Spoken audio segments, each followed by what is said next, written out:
क्या आप जानते हैं आत्मा को सबसे पहला जन्म किस योनि में मिलता है और उस आत्मा को मनुष्य की योनि पाने के लिए कितनी मुश्किलों का सामना करना पड़ता है? आखिर कब मिलती है मनुष्य की योनि? जान लोगे तो रोंगटे खड़े हो जाएंगे।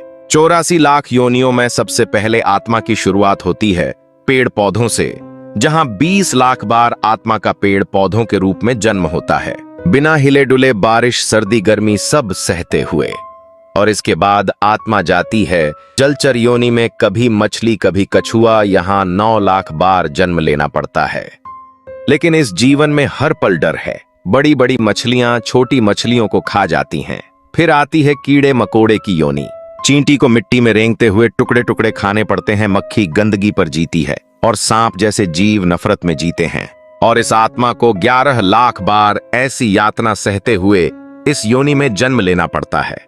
इसके बाद आत्मा जन्म लेती है पक्षियों के रूप में, तोता, कबूतर, कौवा, जहां 10 लाख बार जन्म होता है।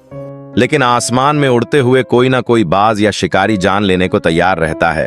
और फिर आती है पशु की योनि। 30 लाख बार आत्मा शेर, कुत्ता, हाथी जैसे जानवर बनती है। इस योनि में या तो एक जानवर दूसरे को खा जाता है या फिर इंसान उन्हें मार देते हैं। हर पल अस्तित्व की लड़ाई होती है। इतनी लंबी और दर्दनाक यात्रा के बाद आत्मा को मिलता है गाय का जन्म। गाय का जीवन पुण्य से भरा माना जाता है और इसे बहुत ऊंचा दर्जा दिया जाता है। और गाय के इस जन्म के बाद मिलता है आत्मा को मनुष्य का जन्म।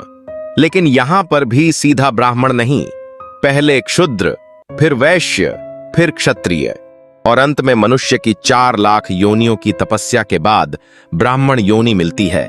इसलिए अगर मनुष्य का शरीर मिल गया है तो इसे ऐसे मत गवाओ। अच्छे कर्म करो ताकि इसके बाद दोबारा इस भयानक चक्कर में न जाना पड़े। भगवान श्री हरि विष्णु के लिए लाइक और कमेंट में जय श्री हरि जरूर लिखें।